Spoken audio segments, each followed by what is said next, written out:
Now, General Lee, at this time, since he had been early in the morning, would be on the bluffs on that side of the river, where the Park Service acquired a land that used to have a overview, and he could see from over there. Also, D.H. Hill was on the other side of the Mechanicsburg Turnpike can see. Now, the first thing they're seeing, they get very nervous, because they cannot hear, there's no report of any contact. Now, the orders are that A.P. Hill will, the appearance of Jackson's column will be the trigger that stirs the attack. And they're waiting. Now, in the noon hour, Jackson, of course, has countermarched and is moving along roads far out of sight of here. The first thing they're going to do, A.P. Hill is not going to contact Lee. Lee is on the south side of the road. Lee would be, as we look from here, he would be south of the road. In the area where they used to have the observation point, and it's open at that time. One of the things, maybe the Park Service, when they got that land, should have cleared it. And maybe it would have been a better stop over there, because you could see there were no trees between you and the Mechanicsville from that side. Around about 3 o'clock, or maybe a little even later than that, they suddenly see the sight.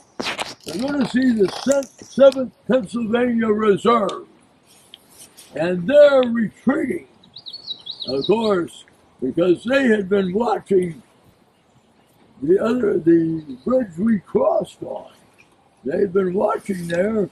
When you come out of the low ground, they can see them falling back. They're falling back directly on the road going to where they cross.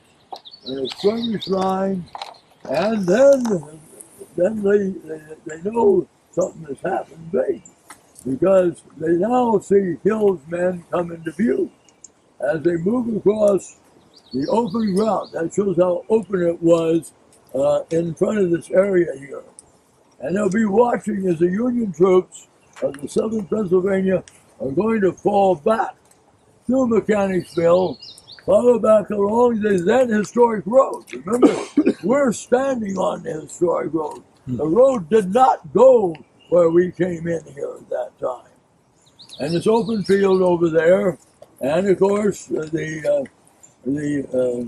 troops are so when they see them coming there, see the Union. Now, where the Union, they're on the other side. They are dug in near the base of the bluff over there.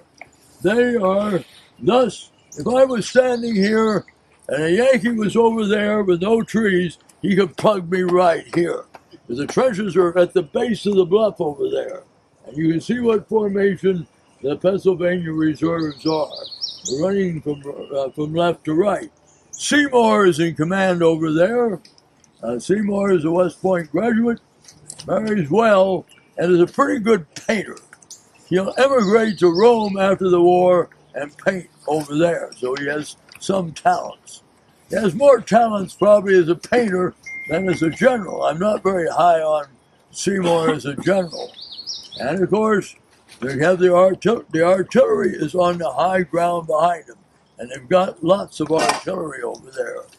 As you can see, Meade will be in the center. Meade will not be heavily engaged, and up on the Union right is going to be Reynolds' brigade, and of course McCall's in command, and the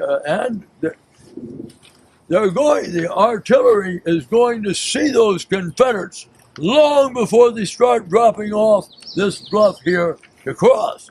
They're already under our Union artillery fire before they get here. Now, we've got a stream here. There's a mill pond there. The mill pond would probably, near the dam, would probably come up to myself right here. But it's by the time you would get up about 300 yards, the pond, it is no longer a pond up there. And the mill is over there. So they're going to attack as they come up. And they're going to attack, you're going to see, initially it's going to be, as you can see, the attack is going to be from just as you see it. It's all going to be Hill's men. It's triggered it, and they're going to advance. Now, the Confederates have only, I think, one battery on the high ground there, on that side. But the Union have about 4 batteries over there, so they're going to get a good pounding of artillery before they start down this side of the bluff here. That this bluff is probably, if I took it vertically and going up there, I would probably go up about 40 feet before you hit the plain up there, which is a large field. When they hit here, Pender will come down. Some of his men are going to cross below the dam. Some of them are, and you better be a tall guy if you're going to cross above the dam. You better be, and they're going to be trying to cross here. They're taking very heavy casualties, particularly when they advance over the level ground between the Mechanicsville Turnpike and when they drop off here. Then, of course, the other brigades are attacking, as you can see, from right to left. We have they go, you can see right there in order, Field Archer J.B. Anderson, and in support of Branch and Gray. The whole division is here, the Light Division. Now they're not doing well, the Confederates. And undoubtedly Jackson, undoubtedly Hill is, and Lee. Why can't we? Where is Jackson? We know where Jackson is, but they don't know where Jackson is, and it's going to be starting to get dark. The 6 o'clock is long past. We're moving into 7 o'clock, and that's when they're going to send up Ripley to try to get some gaining down here. They're going to commit Ripley. Now, the only other place they're making any gains of the Confederates is up here where you can see on the old church road where J.R. Anderson is, as opposed to Reynolds. But this is where the heavy... And Lee has big problems about this time. It's starting to get dusk. He looks around. Hill looks around. And the Confederates start, Lee looks around. Who does he see? And he's got to be diplomatic. He sees the president of the Confederacy, who is out on the battlefield, and with a large cavalcade of staff with him. So Lee knows how to handle a difficult man. And I would say I would find Davis a person I wouldn't want to work for or serve under. And Lee thinks pretty sharply, and he goes up and he says to Lee, this is getting very about ready to break off the attacks. And he goes up to Davis and says, whose army is this? Davis looks surprised, and he's going to say, it isn't my army. Again, addressing the president. And the president will finally get the word. Now, if he'd had Johnston, it would probably be a lot more anger at that time. And then Davis finally rides off with his large concourse. And they still don't know. They're not really going to know what has happened to Jackson till the next morning. And probably about 10 o'clock the next morning when they leave here. Now, now, McClellan is going to focus two ways.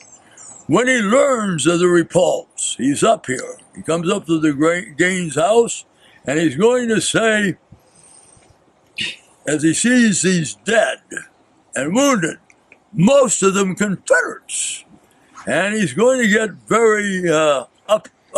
He's going to get his self-confidence, and he's going to say, I feel almost invincible. And within 2 hours, he writes his wife, because he's seen very limited number of dead Yankees. I would still be feeling invincible if I was here, if I saw the number of dead Confederates and wounded Confederates as I see Yankees.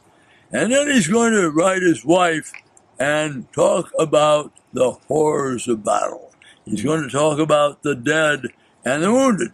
So you can see in roughly a 2-hour period, he's been going from a high of ecstasy to getting to be very, very cautious. That's the very thing to remember on him.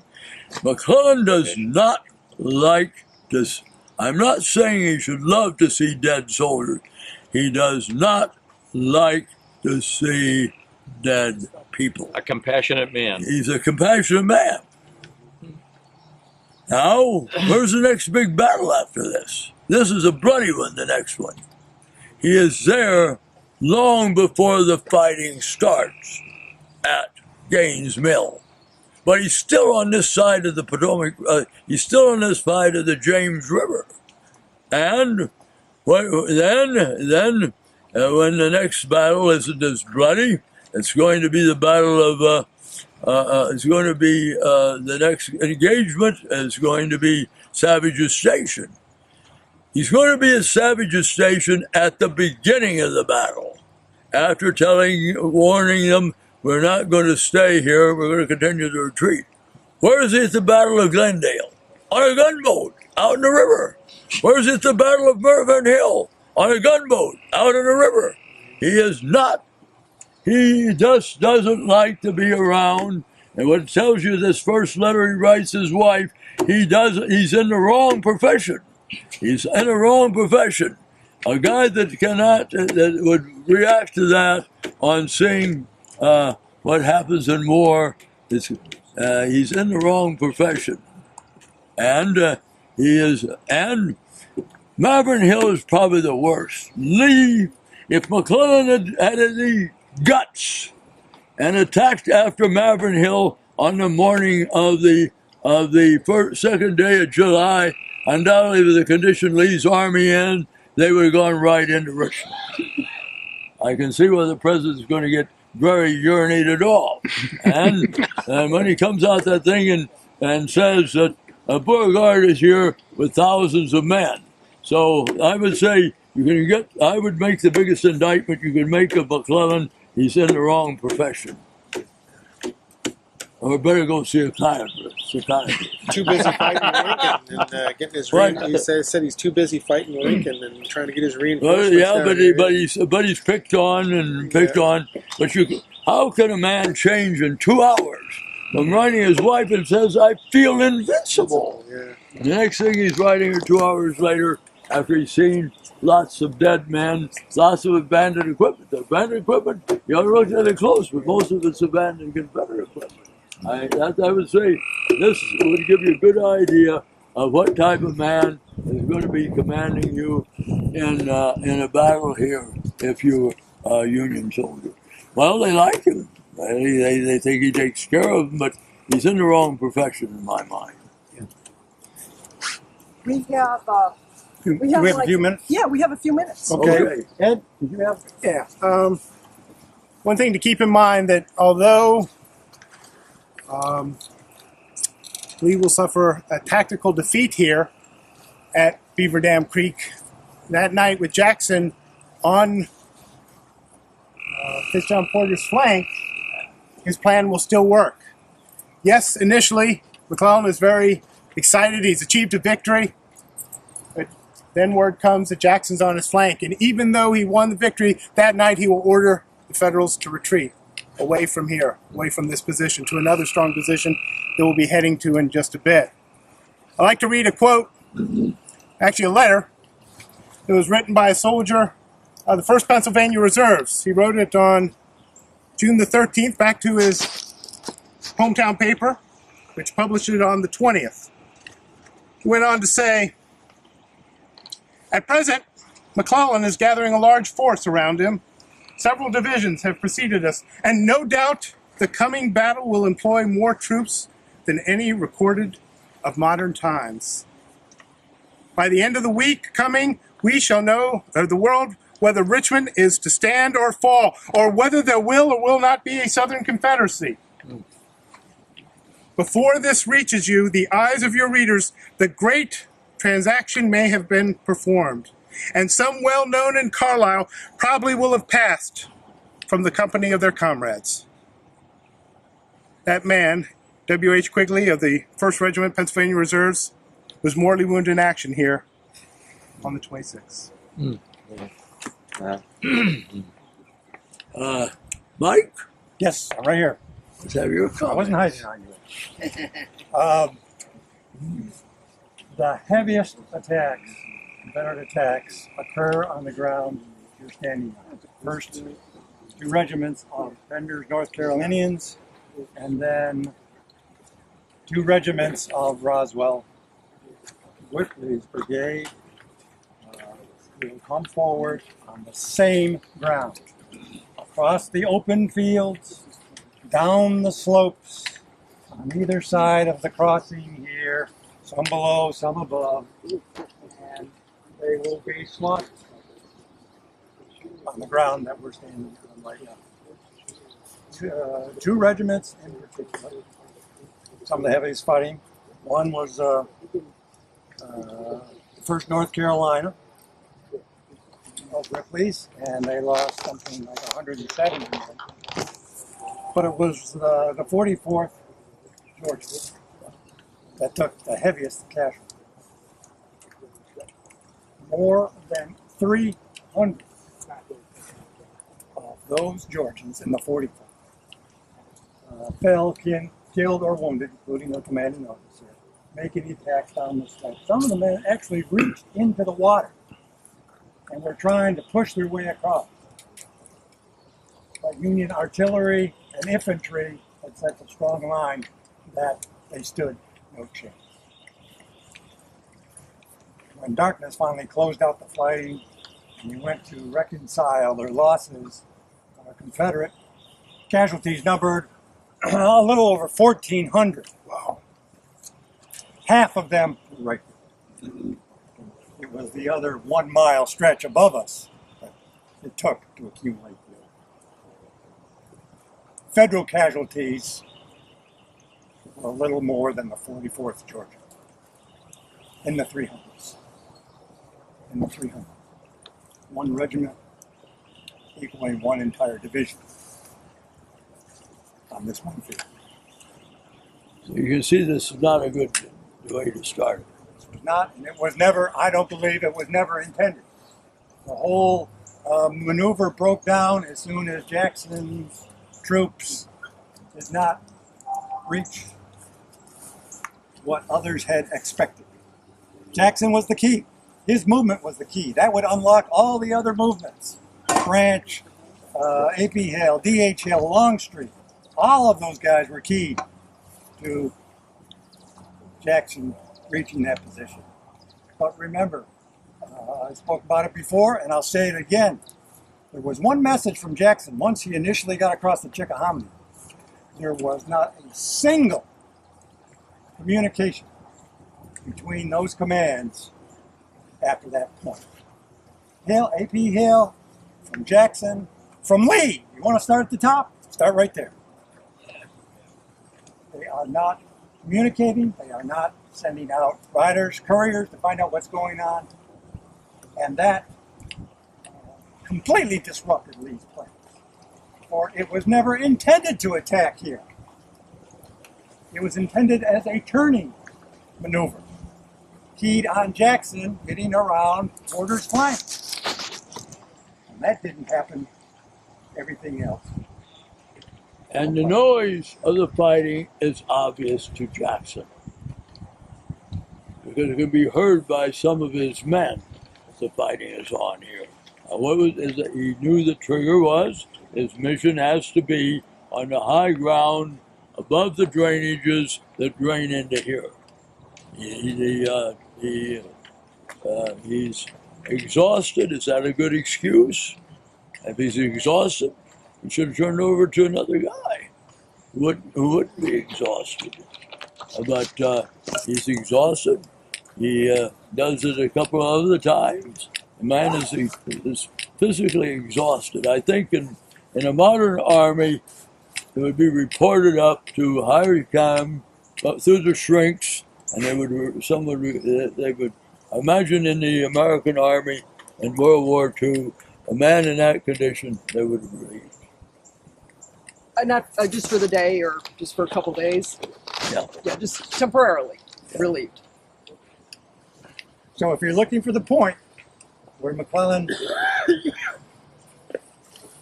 loses his momentum, if he can call it that decision to rather go forward with his plans and siege to saving his army, that's going to take place sometime on the evening of the 26th. Once he realizes Jackson is on the field and has the ability to flank the position. Mike, what do you think the chances, Porter's chances would have been if he had held this ground the next day against with Jackson on the field? If he tried to stay here in the same position, how do you think it would have turned out compared to the game? It's hard to see how a man can go from a high in a matter of hours to a person that is going to decide to get out of here. These men have the big momentum. He's told his wife he feels invincible. Does he feel invincible? In his mind, when he starts thinking on it, he ain't invincible. Jackson needed a guy. If he could have got that, it would have had to happen sooner or later, and it'll happen the next day. He'll flank Porter's position. And that would have forced Porter to fall eventually. So does he make the right move by falling back ahead of them to Gainesville? Probably make the right move. Yeah, well, he managed to remove his forces. All of McCall's guys, a few exceptions, will fall back during the night. Fall back all the way to where our next battlefield is, Gaines Mill. So, I think it could be argued, but it's a big if. If they had remained on the field. Now, because McCall is back with Porter is back on the other side, and he's behind, of course. The Confederates think they're going to find him behind the train that drains through Gaines Mill, and there's a skirmish there, but then they find out that he's back behind the run that separates. It's just north of the White House. We'll talk more about that Yeah. at our next poll. Yeah. Okay. Okay? You here?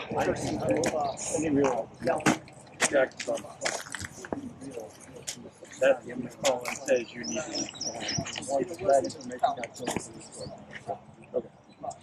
That plant that you were talking about, you figured that they sent that guy into the Union lines. I think they're pretty strong. I think there is too, because I think Lee had figured out that McClellan was not going to attack Richmond south of the Chickamauga. Yeah, he figured that. Ed, where's the site of the mill? He can go Where's in the site of the mill?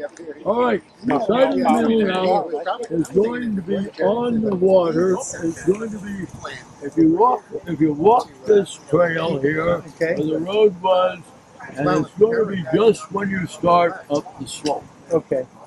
But on the water. On the water. It has to on the water.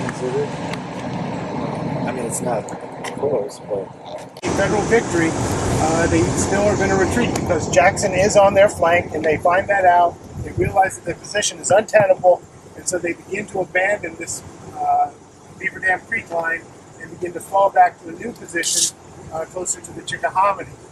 The AP Hills Division will begin to pursue after them the next day. They will follow this route. AP Hills Division is going to come up here, and at a little church called Walnut Grove Church, they're going to come under fire, not from the Federals, but from Jackson's forces who are coming in off the left. They will quickly recognize each other. Firing will stop, obviously, and the two will meet. AP Hill and Jackson will meet there at Walnut Grove Church.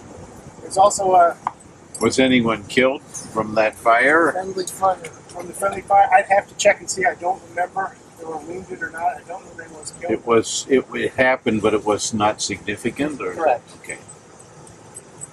There's also a little house off to the right here, way back in what is today a subdivision.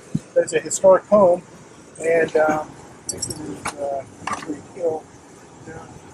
I can't remember the name right off the top of my head, but some of AP Hill staff officers would sit on the porch there, be talking. There's a little fence and a garden there, and at one point, according to the story, AP Hill comes riding in on horseback into the garden, and the woman of the house, seeing the horse in the garden, immediately comes out screaming, and Hill is so shocked that he just kind of gives a salute and then rides away. And the staff all kind of laugh at Hill's predicament there. In that house, A woman scorned. Eh? yes. Spent all the weekend So we digging got- the garden. As Ed just said, that's a woman that was urinated off.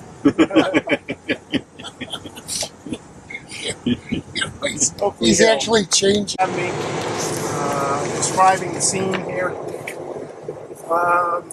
Dabney to Hotchkiss, this is what he would write. Seated on a cedar stump was an officer in a gray general's uniform, a very personable-looking man. My General Jackson was standing before him, dismounted, with his cap off and his horse's bridle hanging on his arm. The two were conversing in low tones, the man on the stump doing most of the talking. So you can imagine what he must have been talking about, perhaps asking about what had happened the day before, probably more importantly talking about what they're going to do today. They will come up with a plan in which they're going to try to cut off the Federals once again. And what he will have AP Hill's Division do is he will have AP Hill's Division come up and make a right-hand turn, still on Bull Harbor Road, pursuing directly after the Federals. Jackson, who's coming up from the left, will then make a left-hand turn and head up, and he is going to head towards Old Cold Harbor. Because he had had issues the day before, he's actually given a guide from, I believe it was the 4th Virginia Cavalry, a soldier by the name of Timberlake, who will be a guide that will help Jackson get into place there at Cold Harbor to cut off any retreat by the Federals. The guide will take him the most direct way he can towards the position. As they are marching towards Cold Harbor, though, Jackson begins to hear firing coming from his front. And he will stop the guide and he'll say, well, what's going on? Where's that firing coming from? And the guide will say it's coming from Gaines's Mill. And Jackson will immediately say, no, I wish to go to Cold Harbor, leaving Gaines's Mill well to my right. And so the guide will say, well, if you told me that before, we would have taken the road back there. So Jackson will turn his command around and march back so that he does not come in at Gaines Mill, but instead will go around it. This will assure again that Jackson will be late arriving on the battlefield. Keep in mind that at this point, Lee is under the assumption that the Federals are making their line in a place called Powhite Creek. And there sitting at Powhite Creek is a mill called Gaines's Mill. That is going to give the name to the battle. However, that is not where the Federals make their stand. They make their stand a little farther away, about a mile away from there, at a place known as the Watt House Plateau, or right behind Boatswain's Creek. On Lee's map, it doesn't even show that area. It just has a blank spot and says Turkey Hill. One of the problems that plagues the Confederates throughout this campaign is poor maps. And this is another example of that.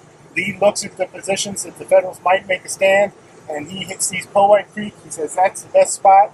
He puts Jackson in motion so that he can flank that position, get behind him. But that's not going to be where they make their stand. It's going to be in that blank area called Turkey Hill. Okay. Any Well, this 15 has a good.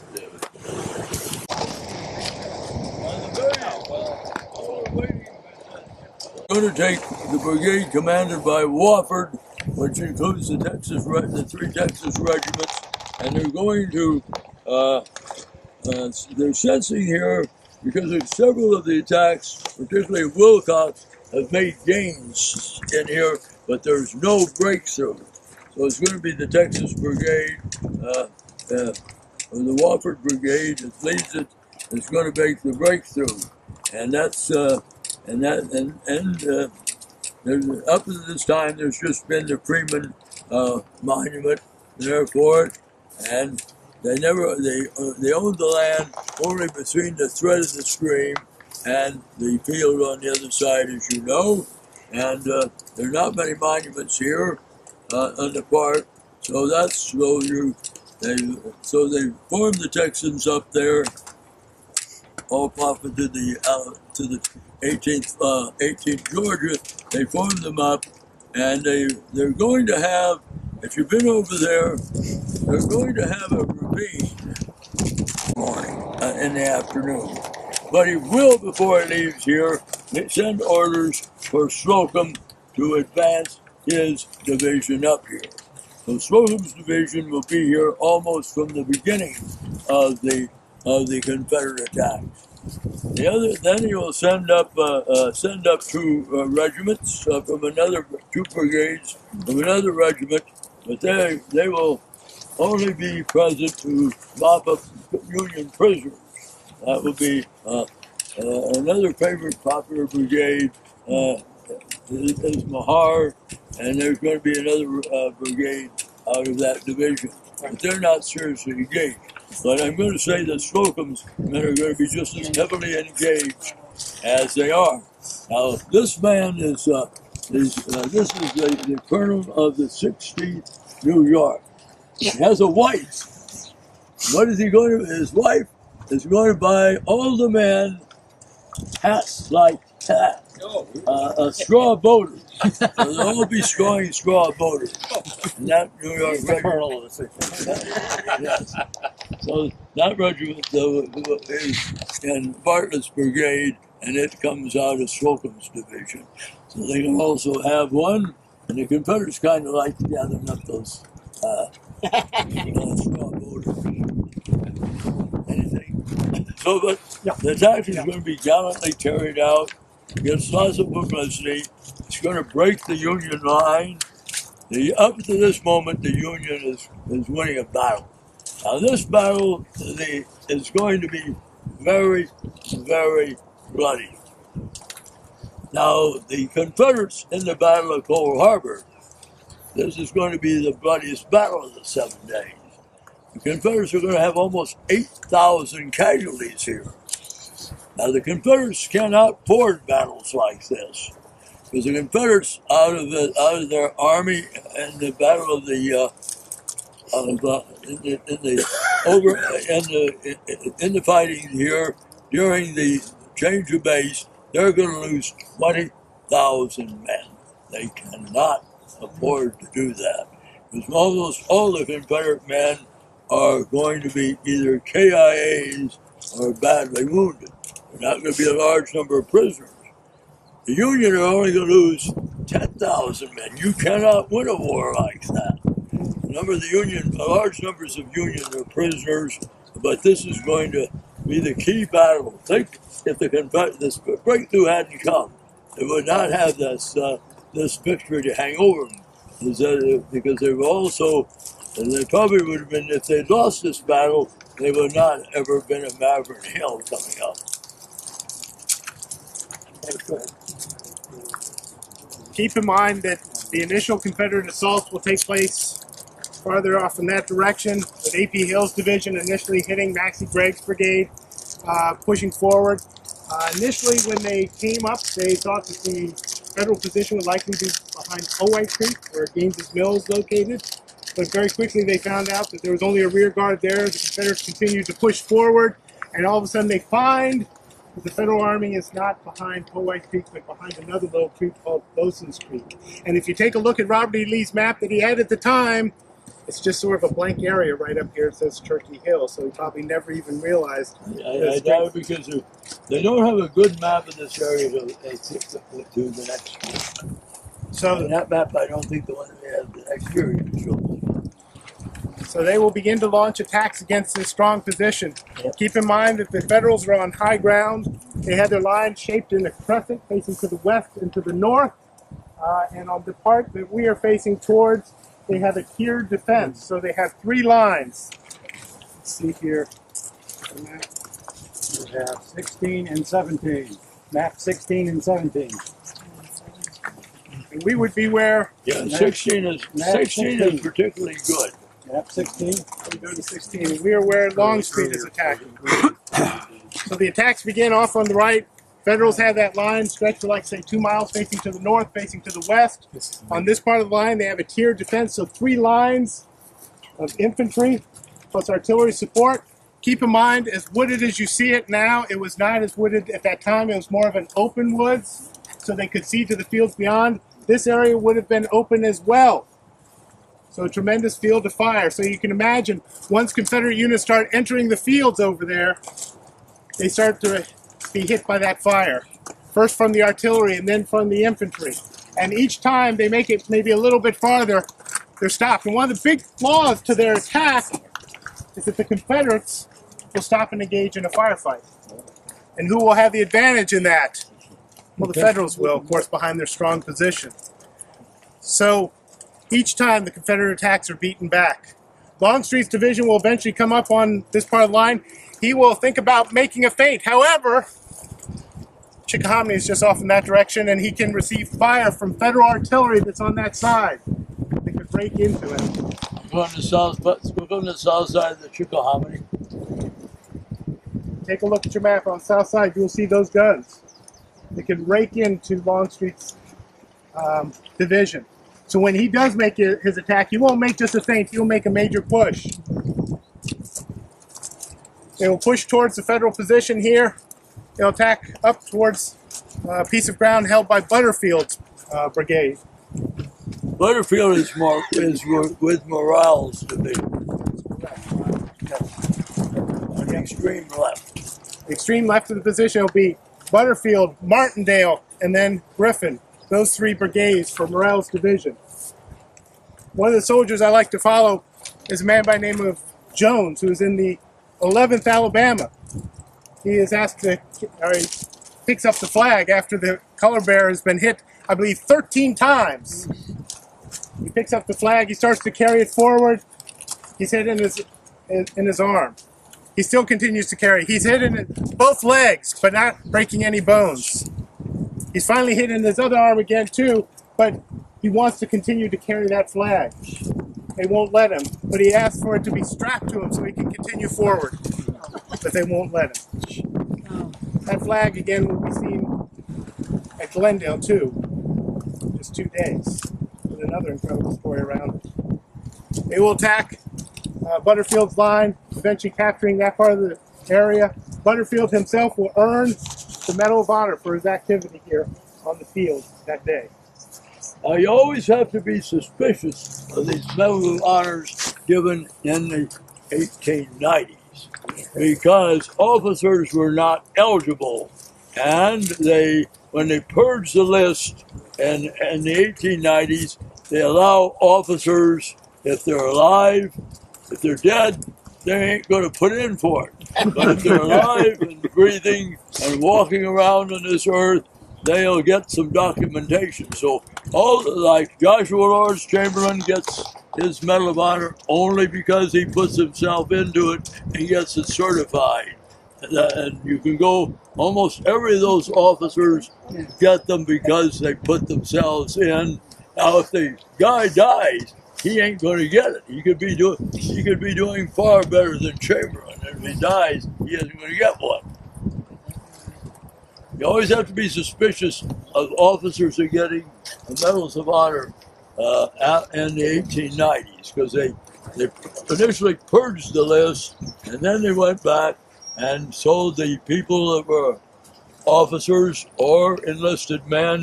They can get their documentation, get it signed off by X number of people, and you always be very suspicious on a person who gets the Medal of Honor between 1890 and 1899. Bob, Does this new ground like allow you to take in any of the cavalry charge that hits this attack at all? no, Is that still other side of the creek. other It's on the other side of the creek, But and we'll it's get near close. the end of the fighting when they do the cavalry charge. Then you're going to have a big battle of letters. Did the cavalry break or did they do good? If you like old man Cook, you're going to see how good he does. Other people are going to say how bad he did. I want to walk you down short ways on the road and then down to the Texas Monument, off to the right. And you've seen it as we walk this way.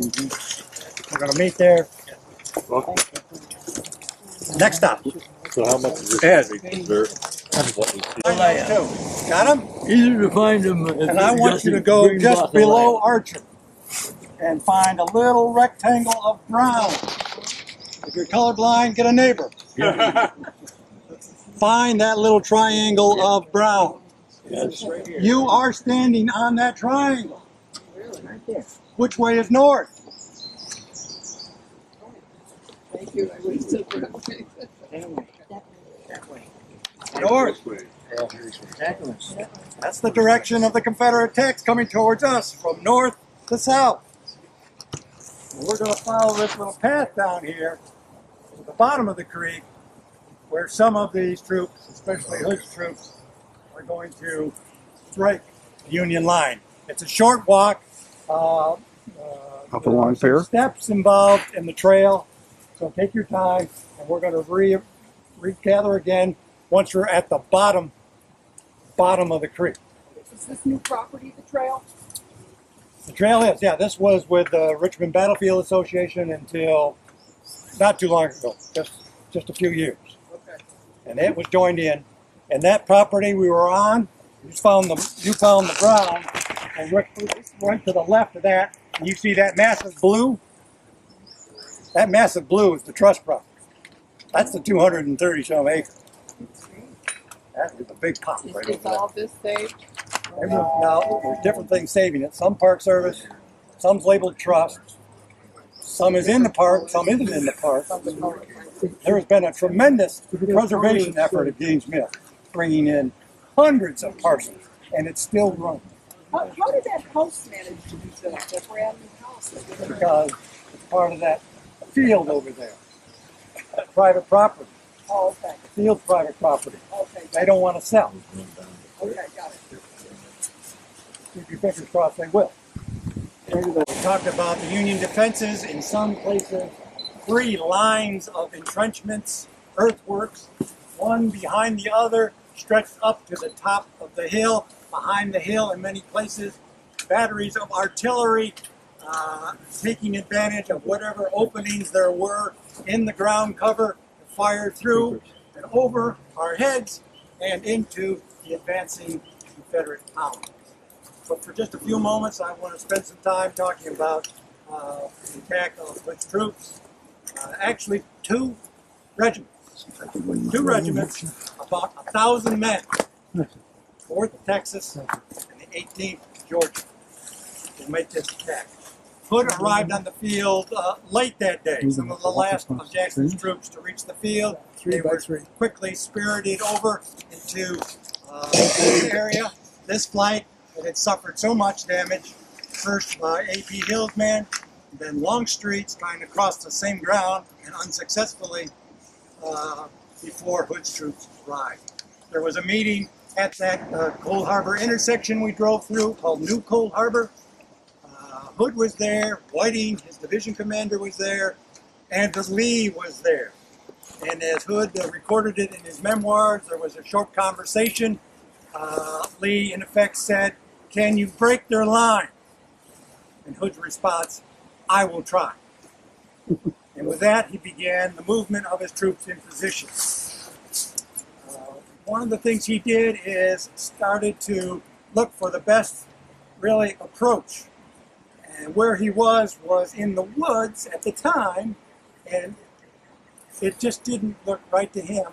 So he scouted around, and he ended up in the open fields near where we were earlier, before we came down here. Those fields stretched about 400 or 500 yards of open space between the woods and where they dropped down along this slope. That's the distance that those attackers, the Confederate attackers, would have to cross. Another thing that Hood noticed was, besides the hundreds and hundreds, if not thousands, of casualties, dead and wounded, still on the field, especially Hill's men that had attempted over and over again to reach this position and break it, but never could. Hill alone loses close to 2,000 men in these assaults on the 22nd. But only a few ever made it to the creek or got across very shortly, only to be driven back. But Hood's going to move his men into this open woods, the top of the hill, and he told his men not to fire. They are going to charge straight across and down those slopes. That's what Ed was talking about before, stopping the previous assaults. AP Hill, they would stop, they would return fire, and that doomed the Confederates. Just doomed them. Hood wasn't going to do that. I have a short description here from the start of the assault. This was written by a sergeant in the 4th Texas. His name was Van Giles. And he is describing the beginning of the attack. General Hood galloped up, dismounted, walked rapidly to the front of the regiment, about faced, and in a clear, ringing voice said, "Soldiers, I have come to fulfill a promise I made you while colonel of your regiment. I promised to lead you personally into the first great battle. The time has come, and I am here." Raising his sword in front of him, holding the hilt in his right hand and the point in the left, he gave the command, "Forward, guide right." He never said march, for the regiment anticipated him and was in motion by the time he said forward. He went a few steps backward, holding his sword at arm's length, dressing the line as it advanced. And away they went. One of the first casualties was the commanding officer of the 4th Texas, Colonel Marshall. On horseback, galloped out of the woods, began to advance, and was instantly struck, mortally wounded, and died from his wounds. Down they come across the fields, charging, fired from Butterfield, Martindale, artillery supporting those two brigades, taking casualties, down the slopes, into the water, and into the first line of the Union defense. This is written by another 4th Texan in the charge. The 8th Georgia was just behind the 15th Georgia. And I like this guy because I like saying his name. You probably heard him. Lieutenant Decimus E. Ultimus Barzizi. Sure, easy for you to say. I had to practice a lot of times before I could really get that out. Good southern name. Let's do it again. Lieutenant Decimus E. Ultimus Barzizi. Anyone know Latin? Any priests? Any older boys? Decimus E. Ultimus, 10th and last. The 10th child of Mrs. Barzizi. I don't even know. And don't know exactly how they came up with that. The story I like best, it's completely made up, is the old man was smoking cigars and drinking with his buddy after the birth of the child. I think Jerry Saying, Seinfeld learned from him about Festivus. The wag said, "Well, how about Decimus the Ultimus?" That's perfect. Write it down. More likely the mother. More like the mother. That's another story. Well, he wrote a massive description on this, just a short period after it. It's probably one of the best descriptions of an attack, a single account of attack that I've seen. Specifically about this charge. Just a little bit for you. He wrote, when we got to the brow of the hill, instead of halting, we rushed down it, yelling and madly plunged right into the deep branch of water at the base of the hill. Dashing up the steep bank, being within 30 yards of the enemy's works, we flew towards the breastworks, cleared them, and slaughtered the retreating devils as they scampered up the hill towards their battery. Anyone want to stamp? I'll have to come back. How dense or thin were the woods at that time? I think there was a lot of undergrowth, but remember, at least on the Union side, they had been here for the better part of a day. Some of them, they had started to cut down some trees. They cut down logs. They built barricades. They had trimmed up some of the trees. There were already some openings. So it depended. Remember, this line, the Union line of defense, stretched over 2 miles from end to end. We're on the left flank of the Union Army. Butterfield, he's holding the line. You leave him, they're going to go down towards the Chickahominy, into the swamp. But that arcing Union line stretches all the way past Dispatch Station Road, which is more than 2 miles from Butterfield's left flank. So this is a postage stamp of that. And we're going to return, we're going to head back to the bus, and we're going to show you where the attack came up. In this area will be George Pickett. George Pickett does not do well. He gets himself wounded badly and will not be back to duty until the Battle of Fredericksburg. He has a kind of inflated reputation because of what Sal Corbell Pickett. Now the guy on over there on the extreme right, there's also a monument he had over there. It's Wilcox. Here, but it was I don't know how you're going to get up there. Are we going to get wet over there too? Is that why you? Okay.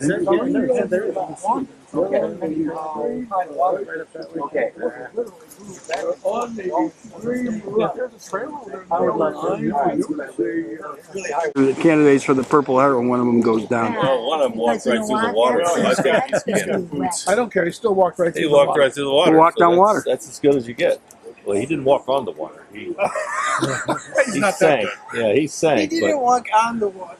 No, he didn't. I told him.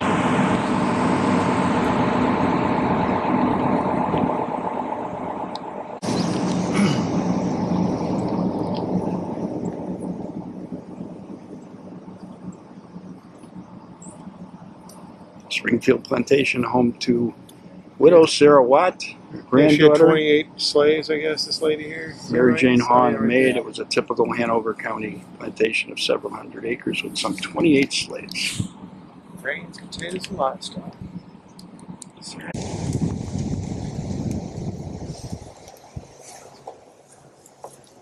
If you don't got it, let me know.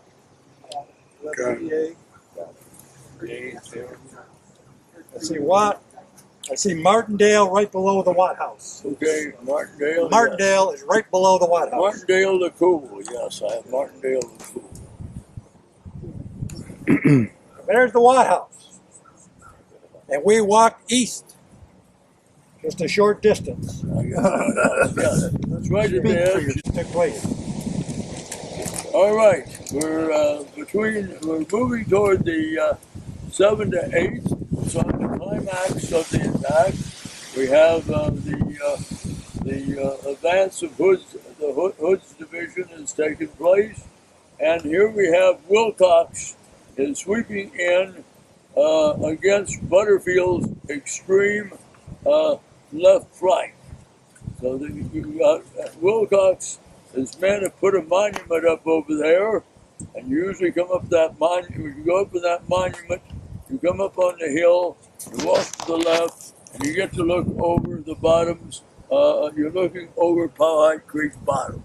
If you walk up that trail there, and then the monument would probably be about in there where you have, And Wilcox's brigade, Wilcox is going to be here on the right, and it's going to be where you have the 9th Alabama history of the Mexican War. He's talking about Wilcox. He is a good use of Anglo-Saxon expeditionary leaders, and he can be a real hater if he doesn't like you. He is a very capable brigade commander. He'll be a very capable division commander. So he is probably would have been much better off as a division commander than, I don't want to give him trouble with Longstreet, but he has a very, he would be a high visibility man. He would be one of these guys. They used to have this recording at the Battle of Gettysburg. Pickett's 17 regiments, the flower of Lee's army. Wilcox would say, bullshit. They're probably the worst division in the army. And Pickett had responsible commands very seldom in the war. After he is wounded here, he will not be back to duty on Antietam. He is back to duty at the bottom of Gettysburg. He's in a quiet zone there. And of course, where is he at the Battle of Chancellorsville? He's down in the South Side, Virginia. And now I think I would rather, if I was a guy, have the brigade that they left down in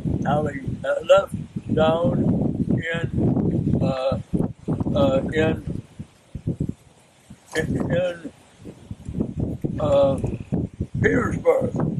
It's an all, and they could not say, because that brigade is all Alabamans.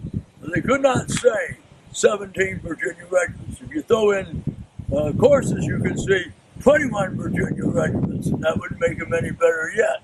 And I would argue they would rather have those 4 Alabama regiments that are down there. So I used to get my hackles up when they would say that, and the electric map of Gettysburg. So you can probably gather what I think of Pickett's division. Got it. All right. Ed? Sort of recap kind of what we've seen for this day. Gaines's Mill, Fitzjohn Porter's Corps up here, up on the plateau here, stretched for about 2 miles. You have Sykes' division off to the right. You have Morell's division off to the left, facing to the north as well as to the west. You have McCall originally in reserve. Piecemeal, those regiments of McCall will be put into the line as needed. Later, Slocum's division will come in. Originally, the 5th Corps had probably about 28,000 men. Now about 35,000 men are here with Slocum's division, and they too are piecemeal put into the line. The Confederates will continue to launch attacks against this position. As we found out, each was beaten back. One of the biggest dilemmas they had is they continued to open fire and engage the Federals in their strong position. Finally, late in the day, just before darkness, Lee will be riding along the line. He will come up with General Jackson and say, General Jackson, it's good to see you. I'd hoped to meet with you earlier. Maybe a general criticism. Jackson is once again late on this day. Finally, they will launch one all-out assault here at Gaines's Mill. Keep in mind that the 55,000 or so troops that Lee has will pretty much all be engaged in this attack. This will be the largest assault he will make throughout the course of the war, and it will give him his first victory here at Gaines's Mill. We heard the story of the Texas Brigade and how they crossed that ground, taking the punishment, not firing. Ironically, as they got closer and closer to the Federal line, that tiered defensive line, once they got to that first line, they were actually safer because the second and third line could no longer fire at the Confederates for fear of hitting who? Their own guys. So now the breakthrough begins to take place right back through that area, right back through the Watt House. Those Federal soldiers will begin to fall back, retreat. They're heading in that direction towards the Chickahominy River. The reason this ground had been selected is because of the bridges across the Chickahominy. which is the lifeline for the Union Army on the north side with the rest of the Union Army on the south side. Military bridges such as Grapevine, Woodbury's, Alexander's, bridges that were critical for the 5th Corps.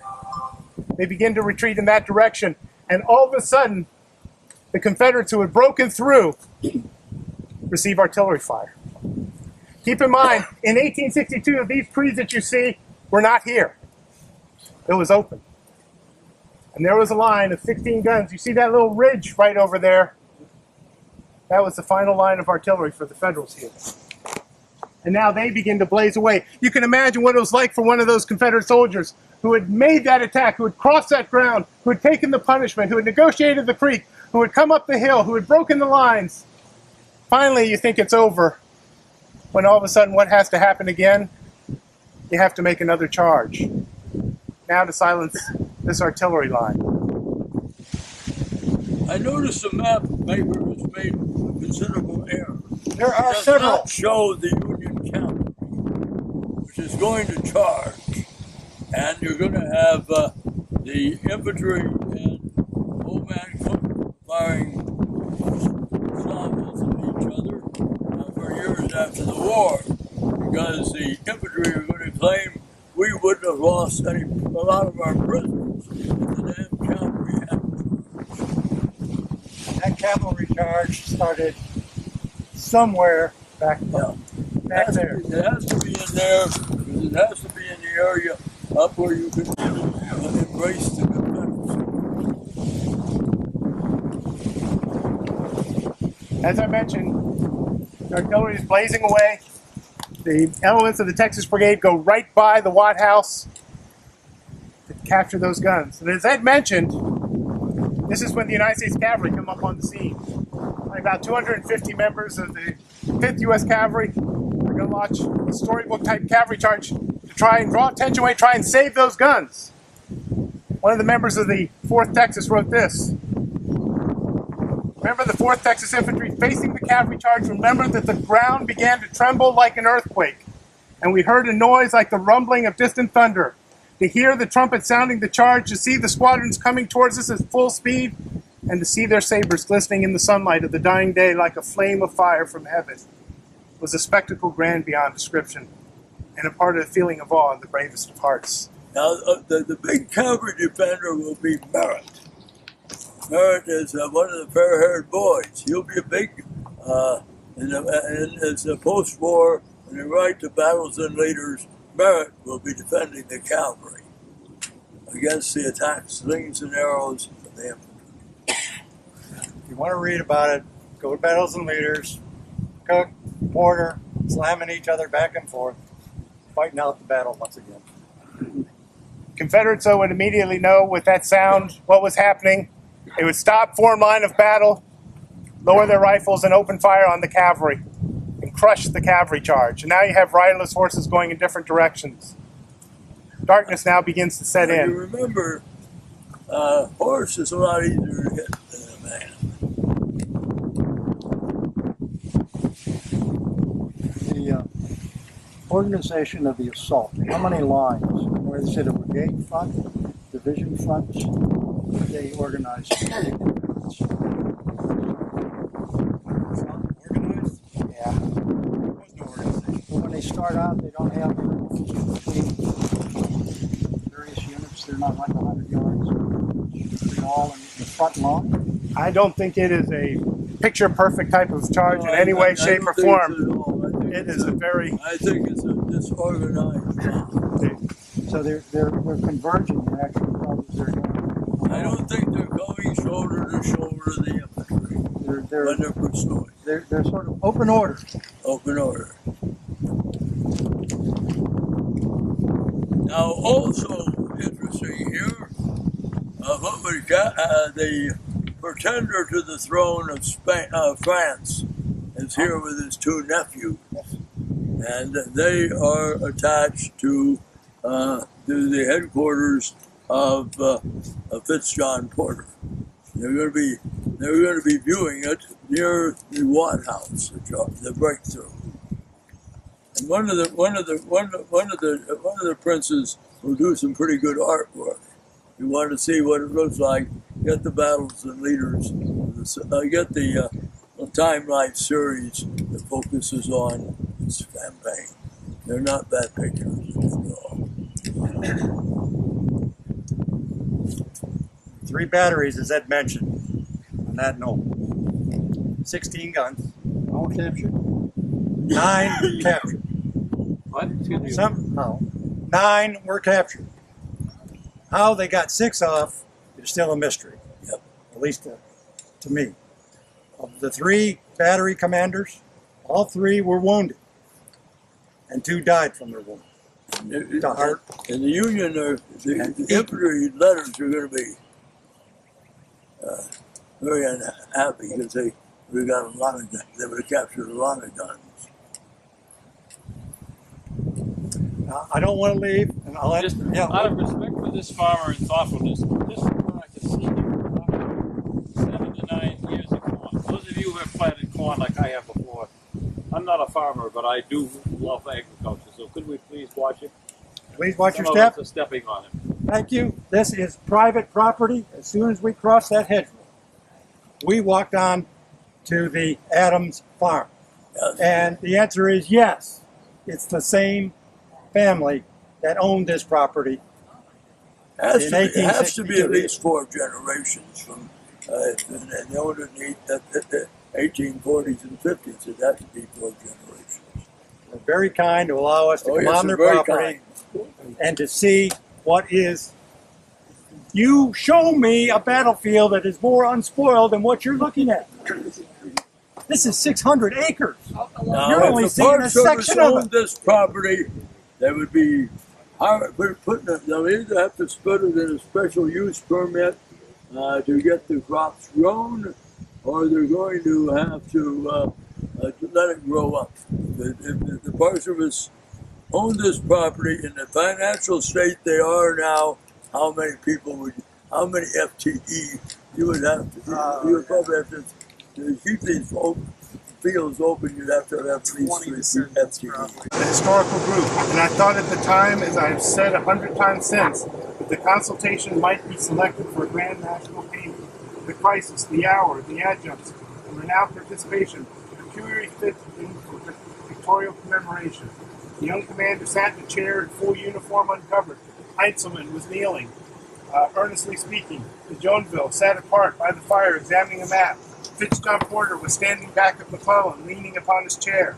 Keyes, Franklin, and Sumner were listening attentively. Some sentries paced to and fro to keep out vulgar curiosity. Suddenly there was a nodding of heads, as if some policy decided. They threw themselves upon their steeds and galloped off. And basically what he is now telling them all is that they are going to be retreating down towards the James River Landing. Yeah, Harrison's Landing. McClellan on the 28th will move his base to Savage Station. They'll start a tremendous amount of destruction and so forth around Savage Station as they're destroying the supplies and such. But also on the 28th, they'll take the opportunity to write a telegram to Washington, D.C. He would write, "I now know the full history of the day, June 27th. This is from McClellan. On this side of the river. On the left bank, our men did all the men could do, all the soldiers could accomplish, but they were overwhelmed by vastly superior numbers, even after I brought my last reserves into action. Had I 20,000 or even 10,000 fresh troops to use tomorrow, I could take Richmond, but I have not a man in reserve, and shall be glad to cover my retreat and save the material personnel of the army. If we have lost the day, we have yet preserved our honor, and no one need blush for the Army of the Potomac. I have lost this battle because my force was too small. I again repeat that I am not responsible for this, and I say it with earnestness of a general who feels in his heart the loss of every brave man who's been needlessly sacrificed today. I know that a few thousand men more would have changed this battle from a defeat to a victory. As it is, the government must not and cannot hold me responsible for the result. I feel too earnestly tonight. I have seen too many dead and wounded comrades to feel otherwise than that the government has not sustained this army. If you do not do so now, the game is lost. If I save this army now, I tell you plainly that I owe no thanks to you or any other persons in Washington. You have done your best to sacrifice this army." Who did he write that letter to? standing. Our message, realizing that it was a little too volatile. Volatile. If I was them, I'd have They been would have been shot. fired. Exactly. So Sounds to me like he protests too much. We are at Savage Station, which is implied it's a railroad station of some sorts. We'll pan around here and show you the other side. This is after we've beaten off the vicious attack of the dog.